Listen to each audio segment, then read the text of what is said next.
Good afternoon, everybody.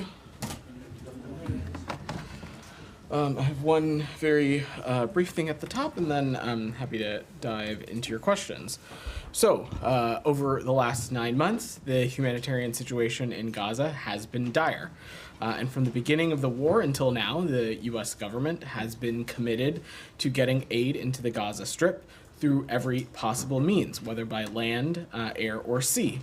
The creation of the maritime pier was helped to address this situation. Despite weather-induced limitations, nearly 19 million pounds of assistance, including food and shelter supplies, entered Gaza through the pier. This is equivalent of enough assistance to feed 450,000 people for 1 month. The platform was helpful in allowing more aid to enter Gaza, both directly via the pier and through the Ashdod port, and demonstrated the value of having enhanced communication and coordination between the United States, the Israelis, and humanitarian organizations to improve deconfliction mechanisms. This coordination cell, which supported humanitarian maritime operations, has demonstrated that ongoing coordination between multinational and humanitarian organizations is vital. It is vital to the efforts of to improve aid worker safety. In turn, creating a safer environment for aid workers will help humanitarian partners get assistance to people in the greatest need across Gaza. This model of coordination has now been agreed upon by the government of Israel and to be extended to all of Gaza.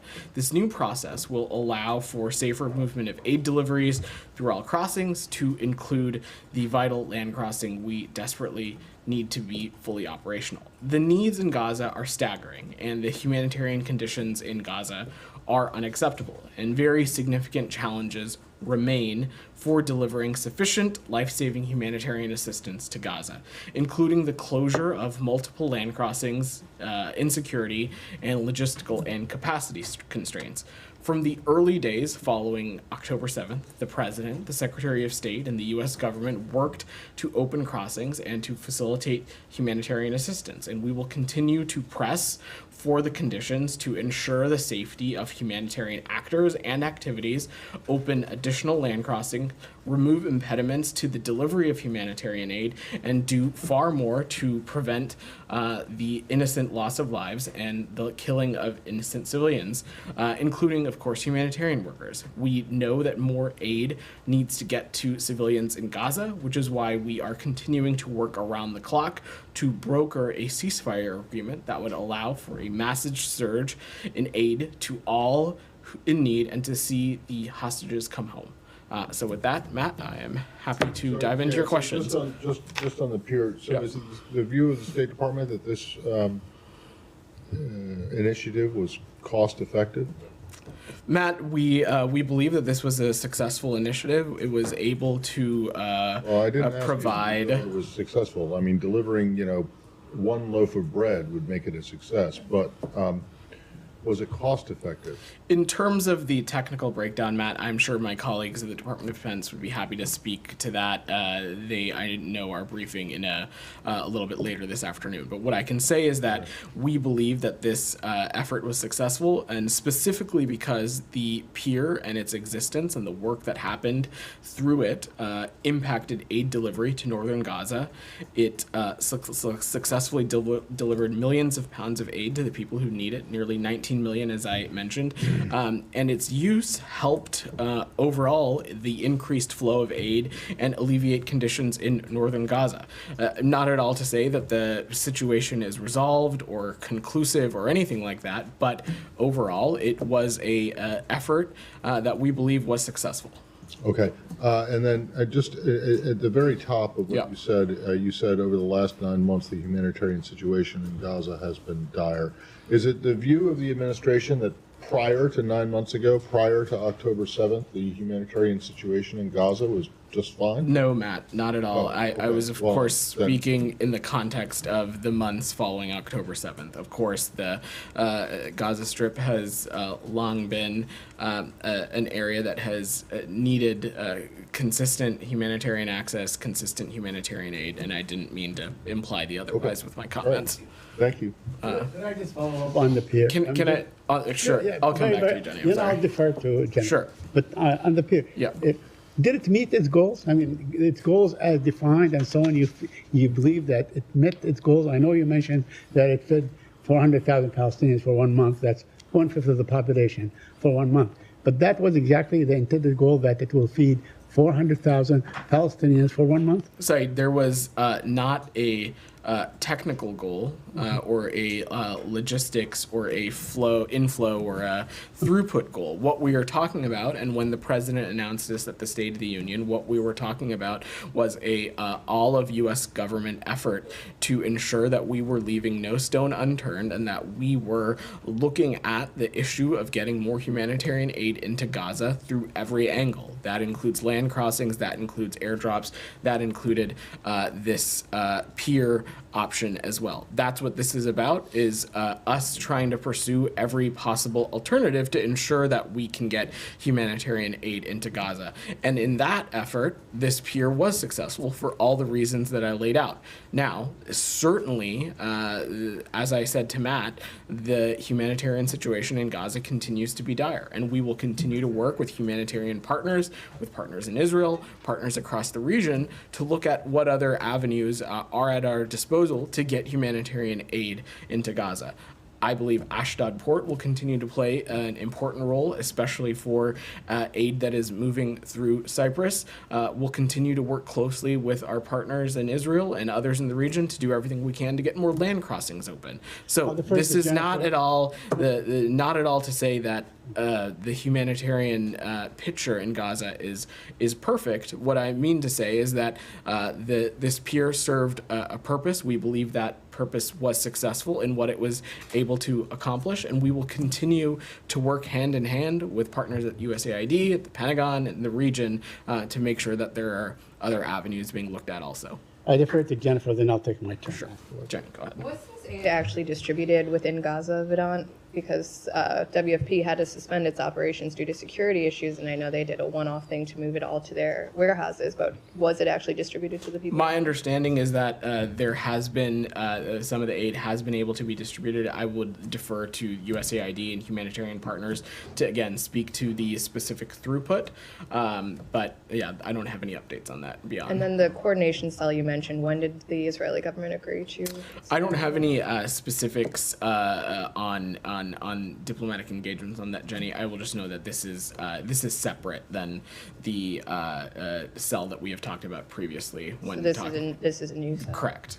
This is specifically catered around humanitarian aid and as a outproduct of this pier. Isn't this something that the Israelis had said they were going to be working on after the deadly strike on the World Central Kitchen convoy? It's something Why that did we continue to engage on with the Israelis when it comes to ensuring that there's clear coordination.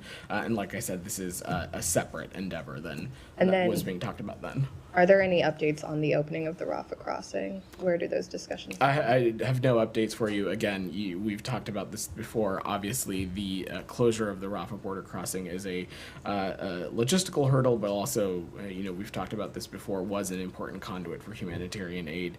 We're continuing to work and have discussions around that. But broadly, we are doing everything we can to get a ceasefire agreement across the finish line, because we continue to believe that it is the most potent way to get a surge of humanitarian aid into the Gaza Strip. And then my last question on Gaza, there was a very disturbing BBC report earlier this week about a man who had Down syndrome, whose mother said he was attacked by IDF dogs and left to die. Does the State Department tracking this report? Have you asked the Israeli government to investigate? I'm not aware of this specific report, Jenny, and I'd defer to the IDF to speak to it specifically. Broadly, though, not speaking to this specific instance, it has been our clear call that rules of engagement, that protections for civilians be respected and abided by throughout the course of this conflict. But I don't have much about this specific incident, but I'm happy to check. Said, then I'll come to you, Nick.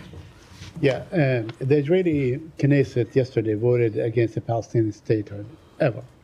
Do you have any comment on that? Would that sort of make you adopt a different approach, or would you have like a mechanism to ensure that there is going to be a Palestinian state despite now it is legislated into law, or will be legislated into law, that no Palestinian state will ever emerge? So, look, Zaid, I'll let Israeli officials speak to their own legislative chamber and the actions that chamber takes. But the United States is committed to advancing enduring peace and security for Israelis and Palestinians alike. And we believe that the practical and way for that is a two-state solution, a Palestinian state that is standing side by side with Israel.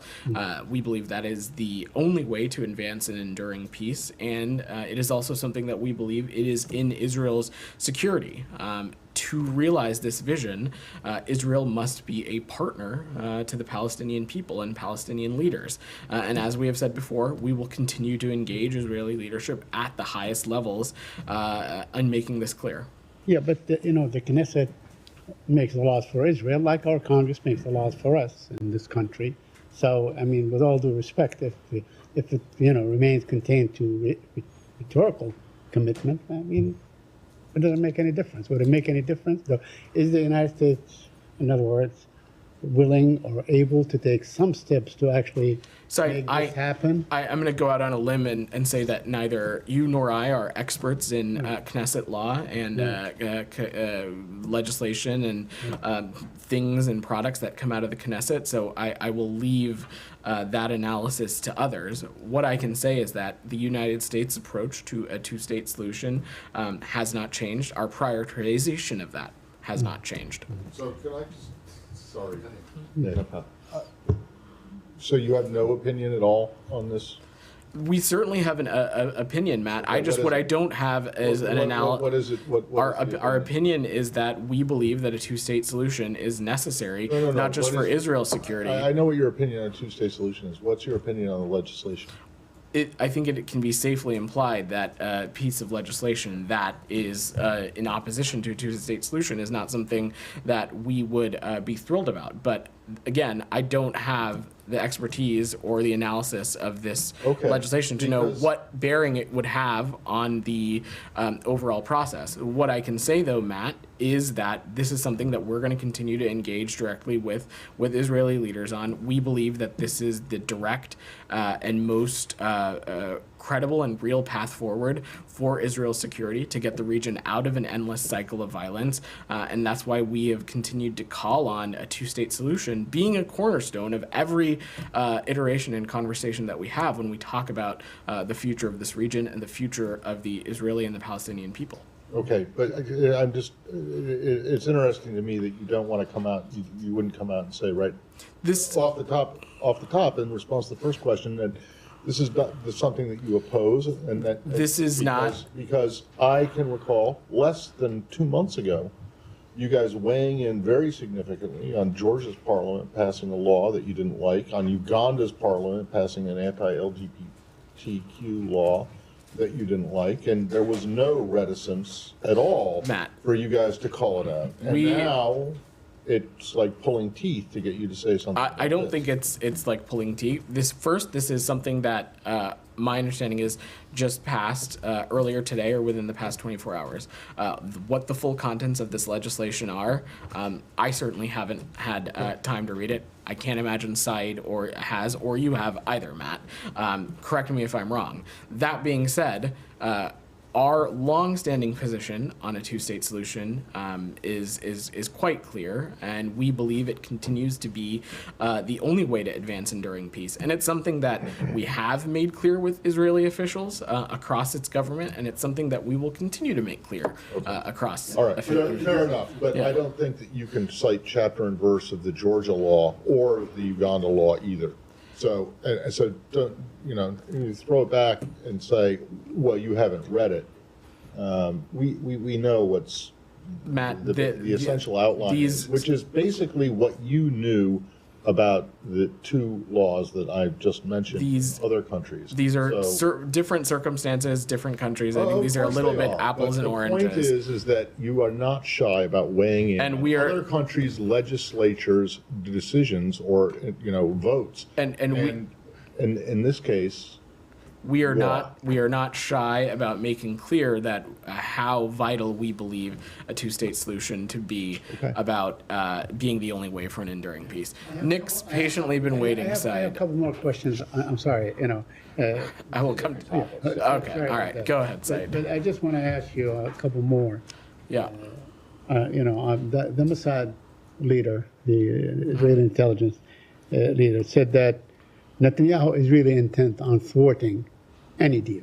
Do you have any comment on that? Did you hear the Mossad chief, what he said and so on? So for obvious reasons, Saeed, I'm not going to negotiate or speak about the deliberative process from up here. What I can say is that we're working to get a deal. We're working to get a ceasefire and bring the hostages home.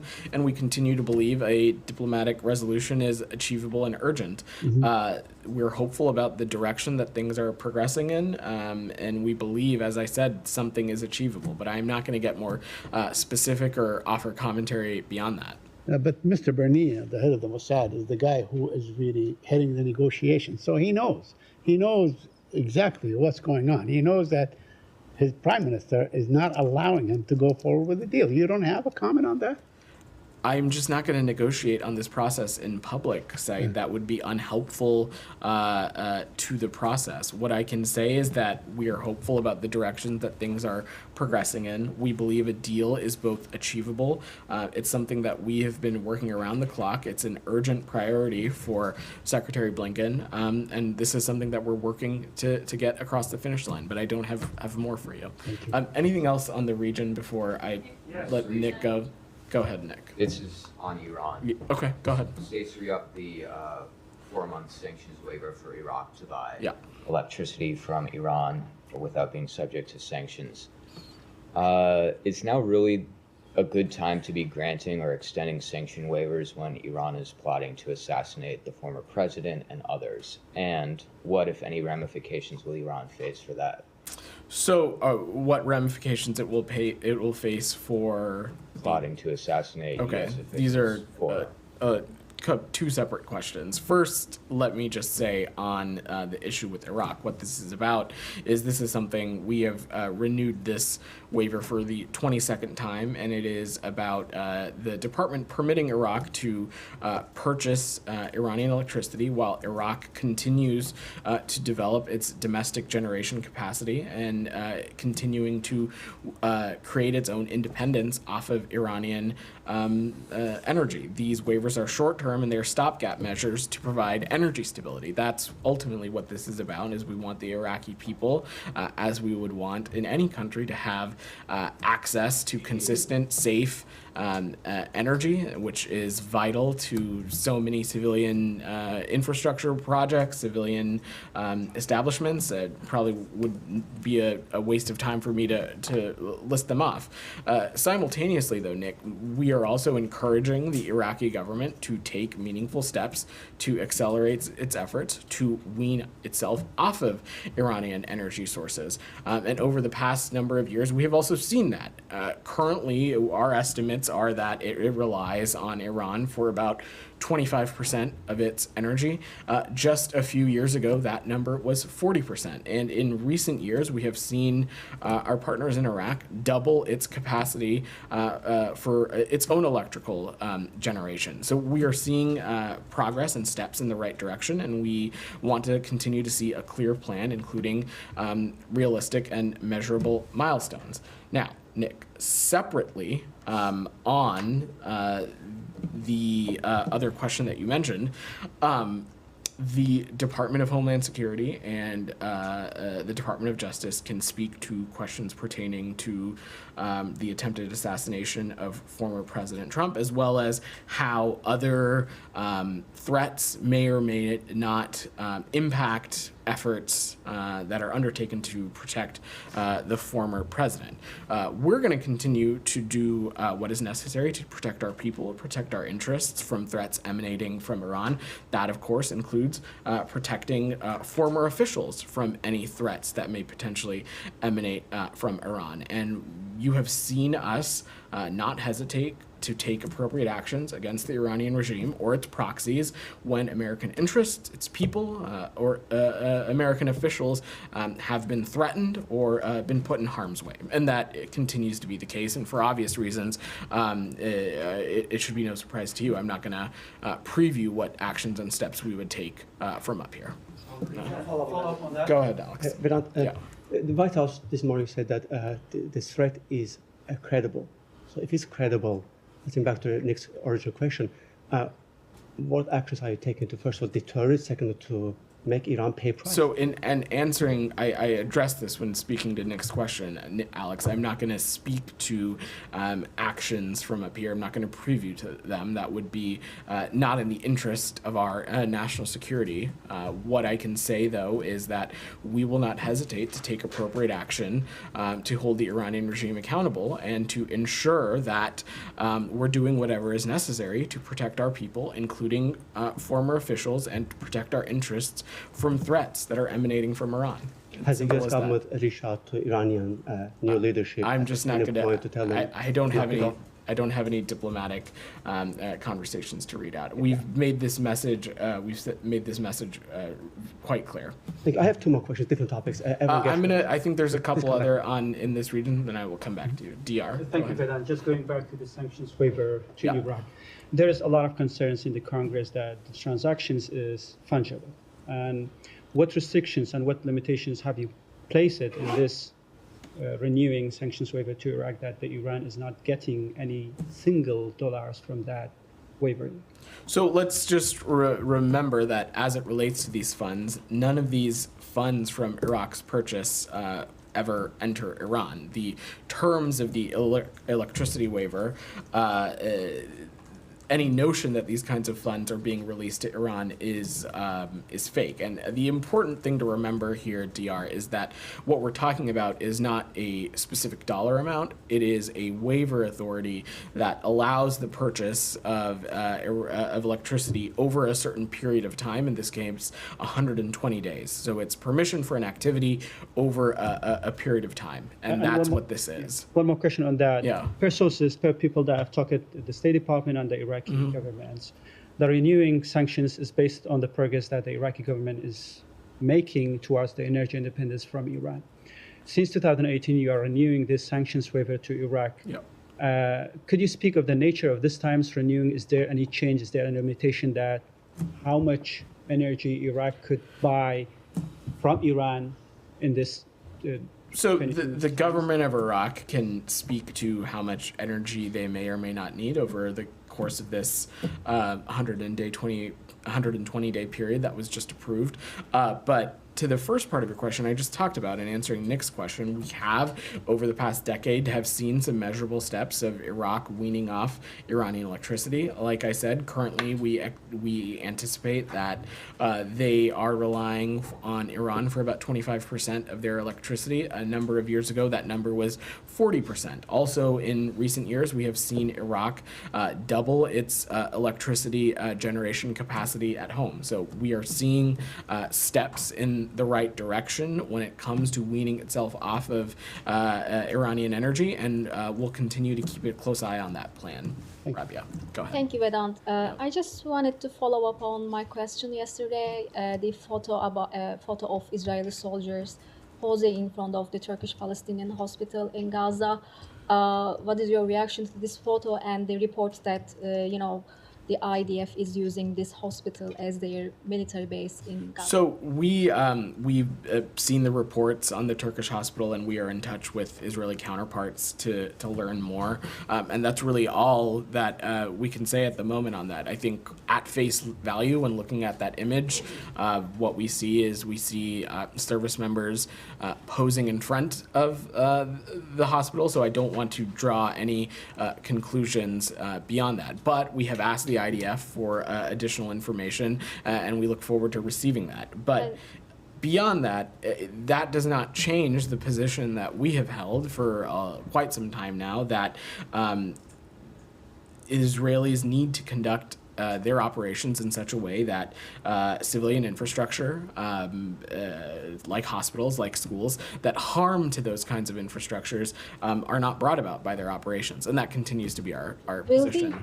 Will the U.S. make its own assessment in this case on whether or not IDF is violating international law? this point, this is not the first time we are seeing at photos this point, of we Israeli are soldiers at this posing point in we have front of asked our civilian infrastructure and using hospitals as their military base. There we're are many reports about we're in touch with our Israeli counterparts, and we're looking to understand more, and that's where we are in the process on this for now. Go ahead. Sure, go ahead. So Russia's deputy foreign minister said today that Russia does not rule out the new deployments of nuclear missiles in response to the planned U.S. stationing of long-range conventional weapons in Germany, with Interfax citing him as saying that the defense of Kaliningrad between Poland and Lithuania was a particular focus. Would you be concerned about such a deployment, or do you view this as posturing? And have you thought through possible responses? So certainly wouldn't speak to responses from here, and obviously colleagues at the Pentagon can speak to that in greater detail. Of course, any kind of rhetoric, language, when talking about the use or deployment of nuclear warheads is of course concerning, and something that we'll continue to pay close attention to. This is something that we have seen the Russians do and say, and thump their chests a little bit on for a number, for quite some time now, dating back to even the early months of their aggression into Ukraine. So I just don't want to speculate, but we are of course continuing to monitor closely. Okay, and then Germany next year plans to cut in half its military aid to Ukraine, saying it hopes that Ukraine will be able to meet the bulk of its military needs with $50 billion in loans from the proceeds of frozen Russian assets. Do you think those loans will be sufficient? So obviously, when we're talking about the use of those sovereign assets, that's something that the G7 worked very closely on. So we no doubt believe that is something that will be able to bolster the Ukrainians' efforts when it comes to defending their territorial integrity and sovereignty. As it relates to the Germans and their own budgetary decisions, that's an internal process for them to speak to. What I can say is that over the course of this conflict, our German partners have been irreplaceable and amazing to work with when it comes to supporting our Ukrainian partners. And broadly, our allies and partners across Europe have continued to shoulder an immense burden when it comes to supporting the Ukrainian people. And we have no reason to think that that kind of support across Europe, including in Germany itself, would not continue. And Germany's plans come despite concerns that U.S. support for Kyiv could potentially diminish if Trump returns to the White House. Have you had conversations with your German counterparts about these plans to cut aid in this context? And we talked to our, it's important to remember Germany is one of our most key and important partners in Europe. We talk to them regularly around the clock. I don't have any specifics to share on this news, though. But does this increase your concerns about the future of military aid for Ukraine? Like I just said, we have no reason to believe that aid from across Europe will not continue to be robust in supporting our Ukrainian partners. Leaders of these European countries have themselves said that, including Chancellor Scholz.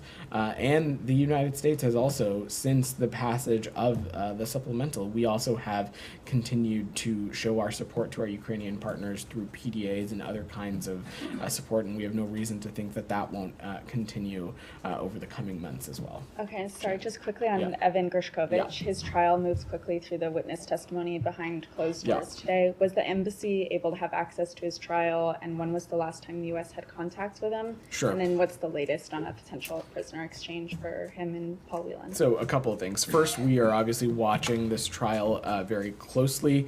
Embassy Moscow was not able to be at the courtroom given the short notice that they were provided of its date and some additional logistical hurdles that they faced.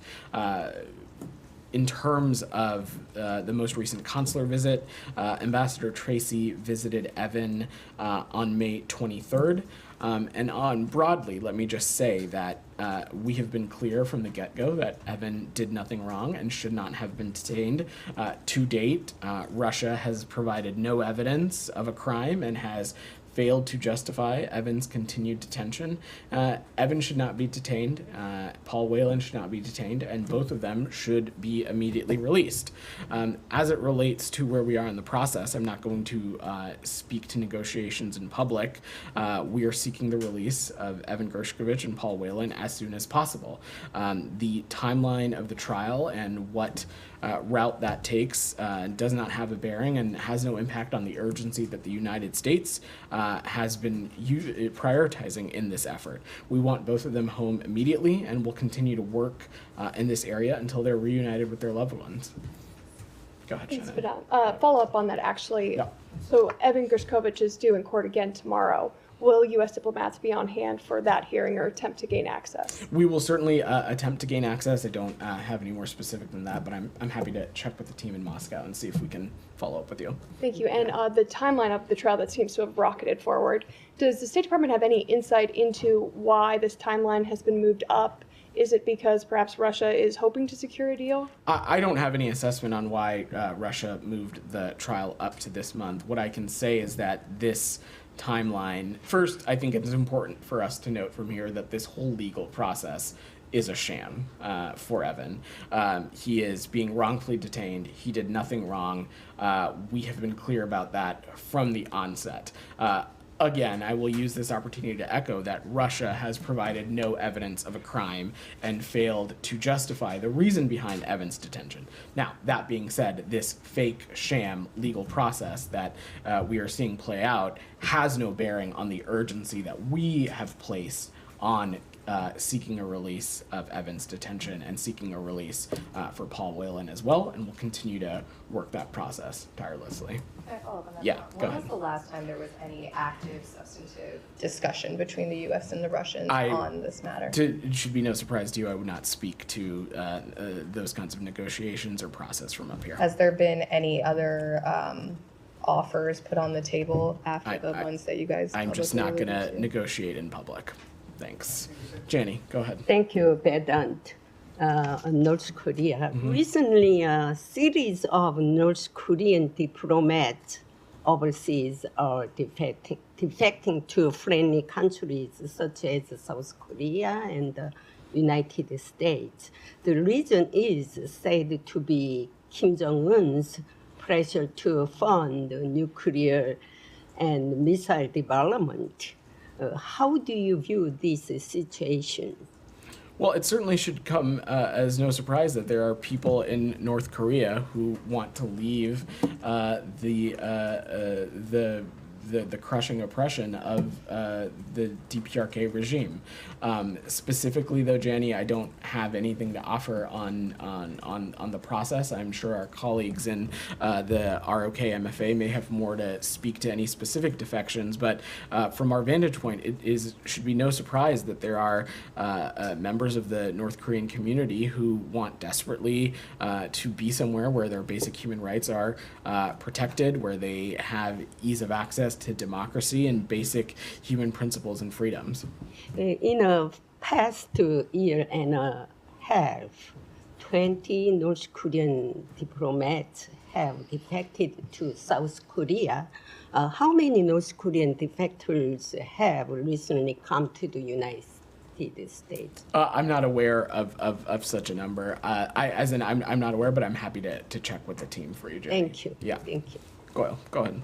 Thank you, sir. Two questions, please. Thank you so much. As far as U.S. diplomacy and foreign policy is concerned, this senator story from New Jersey has become a global issue now. My question is that many countries may have affected or may have benefited from his being on a long time on a foreign policy or a committee on international committee on foreign policy issues. How the relations will be with those countries who may have benefited from his being on the committee on. So, Goyle, I appreciate your question, but I am just going to defer to the Department of Justice, given that continues to be an ongoing law enforcement matter. And second, sir, as far as U.S.-India relations again, Prime Minister Modi's visit to Moscow, meeting with Russia's President Putin, was criticized here, even by the Ukraine president and many others during the NATO summit in Washington. So how our the relations with the U.S. and India is concerned as far as the visit and NATO here is concerned today, if you have any talks with the Indian authorities or foreign minister or any others as far as his visit to Moscow is concerned? Well, look, broadly, India continues to be a country in which we partner with in a number of key areas, and that was clearly on display last summer when we hosted Prime Minister Modi for a state visit. But beyond that, in the context of Ukraine and Russia's ongoing aggression and its infringement on Ukraine's territorial integrity and sovereignty, we continue to ask all our partners, including India, to support efforts to realize an enduring and just peace for Ukraine. And we urge Russia to withdraw troops from Ukraine's sovereign territory. Go ahead. Thank you, sir. Thank you. It's a Bangladesh issue. Student demand quota issue is in danger now. They killed more than 50 people today, and on 16th, 7 people killed on 16th. So there's a big chaos going on there. What do you have? The Prime Minister is ordering police to kill students, innocent students. They are demanding for quota. Instead of your merit should be your knowledge, not the quota. So they are demanding a whole Bangladesh is like chaos now. What do you have? What the United States of America stands for it? Matt spoke a little bit about this earlier in the week, so I will just echo that we're continuing to monitor the reports of violence from the ongoing protests in and around Dhaka. Freedom of expression and peaceful assembly are essential building blocks to any thriving democracy, and we condemn the recent acts of violence in Bangladesh. Our thoughts are with those who have been killed or injured by this, and we're continuing to rely on media and contacts on the ground for information. Number two is like military and BDR on the road. So do you have any comment on that? So again, we need to make sure that any kind of freedom of expression is happening safely and people are free from violence. That's something we're continuing to pay close attention to, but I don't have any additional updates on that. Thank you. Jalil, go ahead. Thank you very much, Vedant. First, a quick thank you from these 24 Pakistani girls who visited State Department just 2 weeks ago. It's a student program, STEM. They especially emailed me as well. These are some unrecognized State Department's workers who play a wonderful role in doing these projects and something the U.S. government does for these poor countries. So thank you on behalf of them. Just 2 questions. 50,000 Afghans in Pakistan are waiting to be brought to the U.S. $20 million, according to my banking information, is every month is spent on them by the State Department. Your comment on that, whether it's a good use of the taxpayers' amount, and also whether you are aware that these individuals that are there, they're involved in some anti-state activities in Pakistan. Like, are you talking about specifically those who are SIV? Those 50,000, not those millions of Afghans. Those specifically 50,000 Afghans that the U.S. has.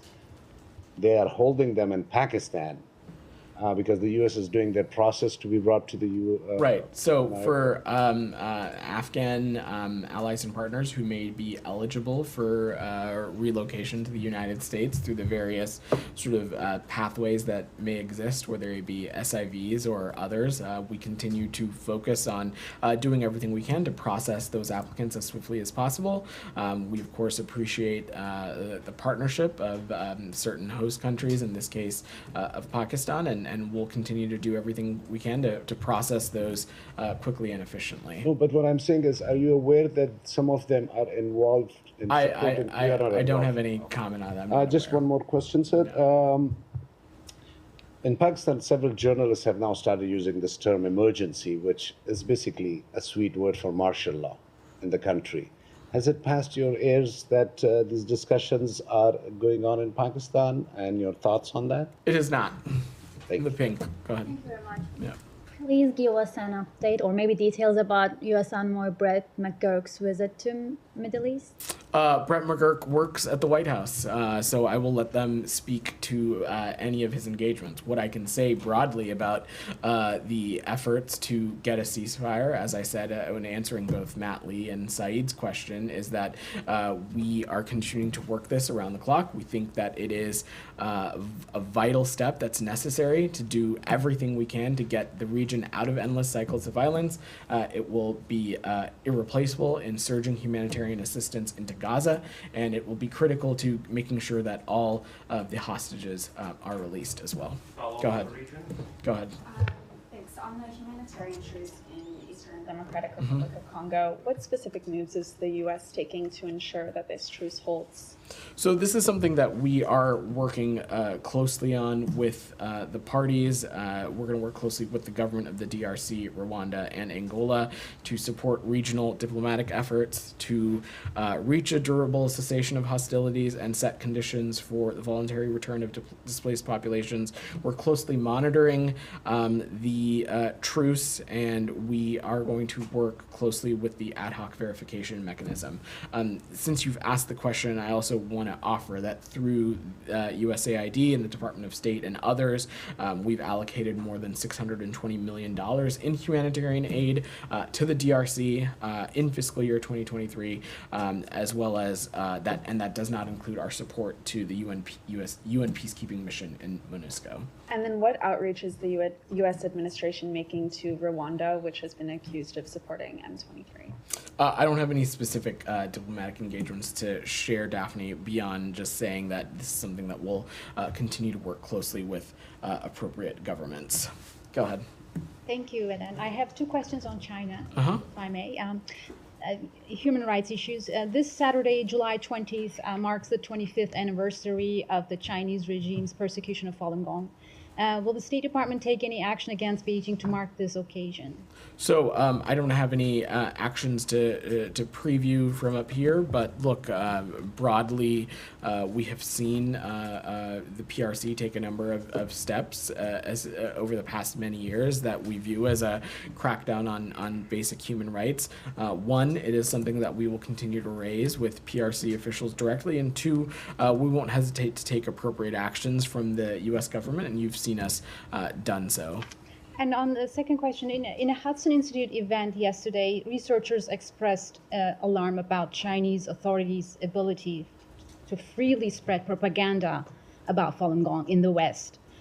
Is the State Department concerned about this, and what is the action plan to counter such growing influence operations in the West, specifically in the U.S.? I will speak to this a little bit broadly because I don't want to speak about this a specific context. We continue to see, of course, that we are very vigilant about the threat that of certain countries pose when it comes to spreading misinformation and disinformation, not just within their own countries, but in other countries. Domestically, here within the United States, that is not the purview of the State Department. Of course, colleagues at the Department of Homeland Security and the Department of Justice can speak more to that. But broadly, in combating misinformation and disinformation around the globe, we're deeply engaged on this. It's something that the Global Engagement Center, it's something that the Secretary is prioritized on as well. Go ahead. Thank you, sir. A few days ago, another Pakistani journalist, Hassan Zaib, was killed in Pakistan. Overall, in 2024, 8 Pakistani journalists have been killed in the broad daylight. and these killings highlighting the growing threats to BA workers in Pakistan. Any comments, any condolences, your thoughts? Journalists need to be protected, and they need to be allowed to do their jobs, whether that be the United States, whether that be Pakistan, whether that be in the Gaza Strip. That is something that we feel strongly, and it's something that is deeply personal to the Secretary. It's obviously personal to us and this team, having spending most of our days engaging with you all. But simply put, journalists need to be protected and need to be able to do their job. So last year, thanks everybody. Sir, last Thanks year, everybody. Sir, Thanks guys. 100%.